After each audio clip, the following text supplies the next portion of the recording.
Plain ಕೂಡ. ಮತ್ತೊಂದು ವಿಚಾರ ಏನಂದ್ರೆ ಲಾಸ್ಟ್ ನಾವು ಈ ಕಡು ಬೇಸಿಗೆಯಲ್ಲೂ ಈಸಿಯಾಗಿ ನೀರಾವರಿ ಪದ್ಧತಿ ಹೇಗೆ ಮಾಡೋದಂತ ಅಂಡರ್ಗ್ರೌಂಡ್ ಪೈಪ್ಲೈನ್ ಬಗ್ಗೆ ನಾವು ವಿಡಿಯೋಸನ್ನು ಮಾಡಿದ್ದೀವಿ. ನಾನು ಪಿನ್ ಮಾಡಿರ್ತೀನಿ ಇಲ್ಲಿ ಆ ವಿಡಿಯೋಸು. ಅದರಲ್ಲಿ ಒಬ್ರು ಕಮೆಂಟ್ ಮಾಡಿದ್ರು, underground pipeline is not A easy method, it's very difficult method ಅಂತ. ಸೊ ನಿಜವಾಗ್ಲೂ ಹೇಳ್ತೀನಿ, ನಮ್ಮ ಈ ವಿಡಿಯೋ ನೋಡ್ತಿರುವಂಥ ವೀಕ್ಷಕರೇ, ನಾನು ಈ ಹಿತ್ತಲಿನ ಭಾಗದಲ್ಲಿ ನೀರನ್ನು ಬಿಡ್ಲಿಕ್ಕೆ ಬರ್ತಾ ಇದ್ದೆ.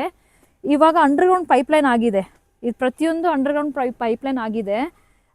ಮೊದಲು ನಾನು ಎರಡೆರಡು ವಾಲ್ ಅಂದರೆ ಇದು ಒಂದೇ ವಾಲ್ನ ನಾನು ಇವಾಗ ತಿರುಗಿಸಿದ್ರೆ ಸಾಕು. ಮೊದಲು ಆಗ್ತಿತ್ತಂದರೆ ಎರಡೆರಡು ವಾಲನ್ನು ತಿರುಗಿಸ್ತಾ ಹೋಗಬೇಕು ಒಂದೊಂದು ಕಡೆ, ಮತ್ತು ತುಂಬ ಕಷ್ಟ ಆಗ್ತಿತ್ತು. ಬಟ್ ಇವಾಗ ಎಷ್ಟು ಈಸಿ ಆಗಿದೆ ಅಂದರೆ underground pipeline is the best method to ಏನು ಹೇಳಿ ಇರಿಗೇಷನ್ಗೆ ಒಂದು ಬೆಸ್ಟ್ ಮೆಥಡ್ ಅಂತಲೇ ಹೇಳ್ಬೋದು. ಸೊ ನನ್ನ personal experience.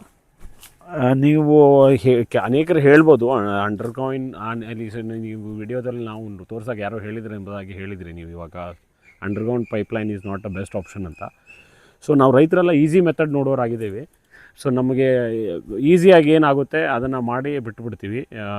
So easy method ನೋಡೋದಕ್ಕಿಂತ ನೀವು ಲೈಫ್ ಟೈಮ್ ಮೆಥಡ್ಸು ಮತ್ತು ಏನು ಹೇಳಿ ಒಂದು ಸರಿ ಮಾಡಿದರೆ ಅದು ಲೈಫ್ ಟೈಮ್ ಯೂಸ್ ಆಗಬೇಕು, ಆ ರೀತಿಯಾದ ಮೆಥಡ್ಸನ್ನು. ಪೈಪು ಹೊಡೆಯಲ್ಲ, ಸೊ ಖರ್ಚು ನಿಮಗೆ ಕಡಿಮೆ ಇರುತ್ತೆ ಅಂದ್ಬಿಟ್ಟು ನೀವು ಈಸಿ ಮೆಥಡ್ಸ್ನ ನೋಡ್ತೀರಾ. ಬಟ್ ಅದು ಒಂದು 2 to 3 years ಆದಮೇಲೆ ಅದು ಮತ್ತೆ ನಿಮಗೆ ಅದನ್ನು ಖರ್ಚು ಮಾಡಬೇಕಾಗುತ್ತೆ. ಸೊ ಇದನ್ನೆಲ್ಲ ಮಾಡಿದರೆ ಇದು ಲೈಫ್ ಟೈಮ್ ನಿಮಗೆ. ಸೊ ಒನ್ ಟೈಮ್ ಮಾಡಬೇಕಾಗಿರುತ್ತೆ. ಸೊ ನಮ್ಮ ಸ್ವಲ್ಪ ಎಕ್ಸ್ಪೆನ್ಸಿವ್ ಅಂದರೆ ನೀವು ಅದಕ್ಕೆ ಖರ್ಚು ಮಾಡಿ. ಸೊ ನಾನು ಇವಾಗ ನಿಮಗೆ ಹೇಳಿದ್ದೆ, ಹಿಂದಿನ ವೀಡಿಯೋಸ್ನೆಲ್ಲ ನೀವು ನೋಡಿರ್ತೀರ, ಸ್ವಲ್ಪ ಎಕ್ಸ್ಪೆನ್ಸಿವ್ ಆದರೂ ಕೂಡ.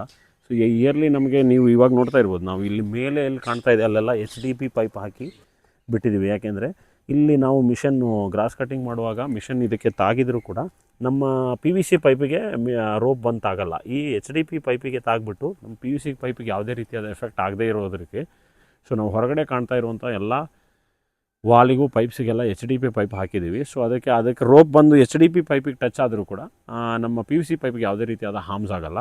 ಸೊ ನಾನು ಹೇಳ್ತಾ ಇರೋದು, ಸೊ ನಾವು ಲೈಫ್ ಟೈಮ್ ಮೆಥಡ್ ಏನಾಗುತ್ತೆ ಅದನ್ನು ನಾವು ಮಾಡಿಕೊಂಡ್ರೆ ಉತ್ತಮ. ಯಾಕೆಂದರೆ ನಾನು ಕೂಡ ಇನಿಷಿಯಲಿ ನಮ್ಗೆ ಗೊತ್ತಿರಲಿಲ್ಲ. ಸೊ ಅದಕ್ಕೆ ನಾವು ಮೇಲೇ ಎಲ್ಲ ಪೈಪ್ ಹಾಕಿದ್ವಿ. ಆ ಪೈಪ್ ಬಿಸಿಲಿಗೆ ಕಾಣೋದ್ರಿಂದ ತುಂಬ ಬೇಗ ಪೈಪೆಲ್ಲ ಹಾಗೆ ಹೋಗ್ತಾಯಿತ್ತು. ಮತ್ತು ಮಿಷನ್ನೆಲ್ಲ ನಮಗೆ ಹೊಡಿಲಿಕ್ಕೆ ತುಂಬ ಕಷ್ಟ ಆಗ್ತಾಯಿತ್ತು. ಸೊ ನಮ್ಮ ಇವಾಗ ಗೌರ್ಮೆಂಟ್ಸ್ ಕೂಡ ಅದೇ ರೀತಿಯಾಗಿ ಈಸಿ ಮೆಥಡ್ ನೋಡಿಬಿಟ್ಟು ರೋಡ್ಸ್ನೆಲ್ಲ ಅವ್ರಿಗೆ ಟೆಂಪ್ರರಿ ಯಾವ ರೀತಿಯಾಗಿ ಬೇಕು ಆ ರೀತಿಯಾಗಿ ರೋಡ್ಸ್ ಮಾಡಿಬಿಟ್ಟು ಹೋಗ್ತಾರೆ. ಮತ್ತು ಒಂದು 2-3 ವರ್ಷ ಆದಮೇಲೆ ಮತ್ತೆ ಆ ರೋಡ್ ಹಾಳಾಗುತ್ತೆ, ಮತ್ತೆ ಮಾಡಬೇಕಾಗುತ್ತೆ. ಈ ರೀತಿಯಾಗಿ ಮಾಡೋದು ರೈತರು ನಾವು ಪರ್ಮನೆಂಟ್ ಸೊಲ್ಯೂಷನ್ನ ಕಂಡುಹಿಡಿದ್ಬಿಟ್ಟು ಒನ್ ಟೈಮ್ ಇನ್ವೆಸ್ಟ್ ಮಾಡಿಬಿಟ್ರೆ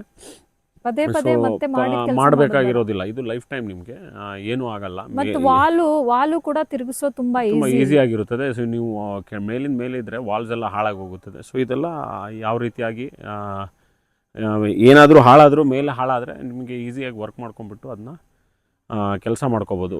ಮೇನ್ಲಿ ನಿಮಗೆ ಮಿಷನ್ ಹೊಡಿಲಿಕ್ಕೆ ಆಗ್ಬೋದು, ಅಂದರೆ ಗ್ರಾಸ್ ಕಟಿಂಗ್ ವೀಡ್ ಕಟಿಂಗ್ ಮಾಡುವಾಗ ಏನೇ ತೊಂದರೆ ಆಗಲ್ಲ. ಮತ್ತು ಅದೇ ರೀತಿಯಾಗಿ ನಿಮಗೆ ಅಂಡರ್ಗ್ರೌಂಡ್ ಪೈಪ್ಲೈನ್ ಇರೋದ್ರಿಂದ ಪೈಪ್ಸ್ ಯಾವತ್ತೂ ಹಾಳಾಗಿ ಹೋಗಲ್ಲ.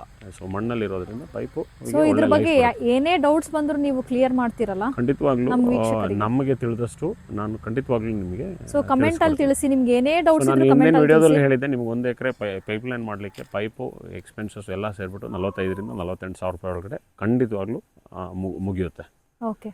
ಮತ್ತೆ ಬೇರೆ ಏನು ಹಣ್ಣುಗಳನ್ನು ಬೆಳೆದಿದ್ದೀರಾ? ಸೊ ನಾವು ಇಲ್ಲಿ ಡಿಫ್ರೆಂಟ್ ವೆರೈಟಿ ಆಫ್ ಮಾವಿನ ಹಣ್ಣುಗಳು, ಡಿಫ್ರೆಂಟ್ ವೆರೈಟಿ ಆಪೂಸ್ ಹಣ್ಣಿನ ಗಿಡಗಳಿದೆ, ತೋತಾಪುರಿ ಇದೆ, ಮತ್ತು ನೀಲಮ್, ಇದು ಬಂದ್ಬಿಟ್ಟು ನೀಲಮ್ ಮಾವಿನ ಹಣ್ಣಿನ ಸಸಿ. ಸೊ ಅಲ್ಲೊಂದು ಗಿಡ, ನೀವು ಅಲ್ಲಿ ಮಾವಿನ ಗಿಡ ನೋಡ್ತಾ ಇರ್ಬೋದು, ಅದು ಒಂದೇ ಗಿಡದಲ್ಲಿ ಈ ಕಡೆ ತೋತಾಪುರಿ ಇದೆ, ಆ ಕಡೆ ಆಪೂಸ್ ಇದೆ, ಒಂದೇ ಗಿಡ ಅದು. ಬಟ್ ಈ ಕಡೆ ಟೊಂಗೆಯಲ್ಲಿ ಅದು ಈ ಕಡೆ ಆಪೂಸ್ ಹಣ್ಣು ಬರುತ್ತದೆ, ಆ ಸೈಡ್ ಟೊಂಗೆಯಲ್ಲಿ ತೋತಾಪುರಿ ಬರ್ತದೆ. ಸೊ ಒಂದೇ ಗಿಡ, ಅದು ನಮ್ಮ ಅಜ್ಜಿಯವ್ರು ನಟ್ಟಿರೋದು. ಅದು ಒಂದೇ ಗಿಡದಲ್ಲಿ ಆ ಕಡೆ ಬ್ರಾಂಚಲ್ಲಿ ನಿಮಗೆ ತೋತಾಪುರಿ ಬರ್ತದೆ, ಈ ಕಡೆ ಬ್ರಾಂಚಲ್ಲಿ ಆಪೂಸ್ ಹಣ್ಣು ಬರ್ತಾ ಇರ್ತದೆ. ಸೊ ಇದು ಬಾರೆಹಣ್ಣಿನ ಗಿಡ. ಇದನ್ನು ಕೂಡ ನಾವು ಪ್ಲಾಂಟ್ ಮಾಡಿದ್ದೀವಿ. ಇನ್ನೂ ನಮಗೆ ಫಸಲ್ ಬರೋಕ್ಕೆ ಸ್ಟಾರ್ಟ್ ಆಗಿಲ್ಲ, ಬಟ್ ಗ್ರೋತ್ ಎಲ್ಲ ತುಂಬ ಚೆನ್ನಾಗಿದೆ. ಆಮೇಲೆ ನಾವು ಇಲ್ಲಿ ಅಲ್ಲೆಲ್ಲಿ ಈ ವರ್ಷ ನಟ್ಟಿರುವಂಥ ಏಲಕ್ಕಿ ಸಸಿಗಳು, ಅದು ಏಲಕ್ಕಿ ಸಸಿಗಳು ವೀಕ್ಷಕರು ನೀವು ನೋಡಿರ್ಬೋದು ಲಾಸ್ಟ್ ವಿಡಿಯೋಗಳಲ್ಲೆಲ್ಲ. ಸುಮಾರು ನಾವೇನು ಫಸ್ಟ್ ಇನಿಷಿಯಲ್ ಆಗಿ ನಾವು ಖರ್ಚು ಮಾಡಿದ್ವೋ ಆ ಖರ್ಚನ್ನೆಲ್ಲ ತೆಗೆದು ಒಂದು ಒಳ್ಳೆ ಲಾಭದಾಯಕವಂತ ಫಸಲು ನಮಗೆ ಏಲಕ್ಕಿಯಲ್ಲೇ ಸಿಕ್ತು. ಏಲಕ್ಕಿ ಬಗ್ಗೆ ಹೇಳೋದಾದರೆ ನಾವಿವಾಗ ಮಾರ್ಕೆಟಿಗೆಲ್ಲ ಹೋದರೆ ಅವರು ಮ್ಯಾಕ್ಸಿಮಮ್ ರೀಟೇಲ್ ಪ್ರೈಸಲ್ಲಿ ನಮಗೆ ಏಲಕ್ಕಿನ ಕೊಡ್ತಾರೆ. ಸೊ ನಾವೇ ಎಲ್ಲ ಸ್ಪೈಸಸ್ಸು ಇವಾಗ ನಾವು ಈ ಉತ್ತರ ಕರ್ನಾಟಕ ಭಾಗದಲ್ಲಿ ಏನೆಲ್ಲ ಟ್ರೈ ಮಾಡಿದ್ದೀವಿ, ಸೊ ನಮ್ಮ ಮನೆ ಬಳಕೆಗೆ ನಾವು ಯೂಸ್ ಮಾಡಿಕೊಂಡು ನಮ್ಮ ಸುತ್ತಮುತ್ತಲಿರುವಂಥ ಲೋಕಲ್ ಮಾರ್ಕೆಟಿಗೂ ಕೊಟ್ಟರು, ನಾವು ಹೋಲ್ಸೇಲ್ ಪ್ರೈಸಿಗೆ ಕೊಟ್ಟರೂ ಕೂಡ ನಮ್ಗೆ ಏನೇ ಲಾಸ್ ಇಲ್ಲ. ಸೊ ನಮ್ಮ ಮನೆ ಬಳಕೆಗೂ ಬರುತ್ತೆ, ನಾವೇ ಮಾರ್ಕೆಟನ್ನು ಕ್ರಿಯೇಟ್ ಮಾಡ್ಬೋದು. ನೀವು ಕೂಡ ಟ್ರೈ ಮಾಡಿ ನೋಡಿ ನಿಮ್ಮ ಹಿತ್ತಲಿನ ಭಾಗದಲ್ಲಿ.